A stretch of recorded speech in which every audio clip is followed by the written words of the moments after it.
Dhanraj produce చేసిన cinema పేరు ధనలక్ష్మి తిరుపతి.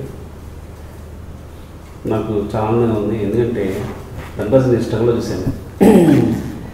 అలాంటి ధనరాజ్ ఇప్పుడు ఒక సినిమా ప్రొడ్యూసర్గా మారి నాకు అన్నింటిలో చాలా హ్యాపీ అనిపించింది. మేబీ వాళ్ళ మదర్ ఫాదర్ ముందే అన్ని గురించి ధనరాజులు పెట్టారేమో తన పేరు. నాకు సినిమా ట్రైలర్ చూశాను, ఇంకా సాంగ్స్ చూశాను, నేను టీజర్ చూశాను. ఐ థింక్ వాళ్ళు ఎలా ప్లాన్ చేస్తారో, ఇంత తక్కువ బడ్జెట్లో కరెక్ట్ బడ్జెట్ ప్లానింగ్ కోసం తీసాను చెప్పారు. సినిమా చాలా చాలా బాగుంది.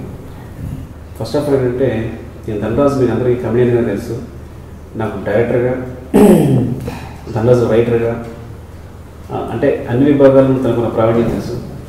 ఎందుకంటే జగడం అప్పుడు నేను సీన్ ఇస్తుంటే వీళ్ళు పక్కన చిన్న మొబైల్లో ధనరాజు వేణు కలిపి పక్కన మొబైల్లో ఆ సీన్ షూట్ చేసేసి కట్ చేసి చూపించేవాడు.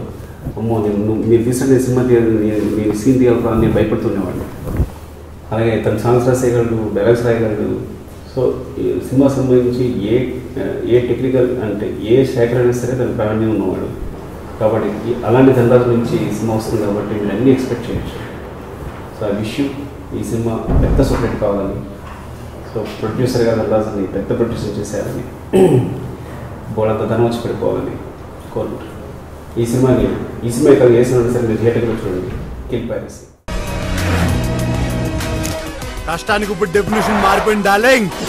కష్టం అంటే అందులో నిలబడ్డ ఓనర్ ముందు ఇంకోవడం కాదు, బుర్ర వాటర్.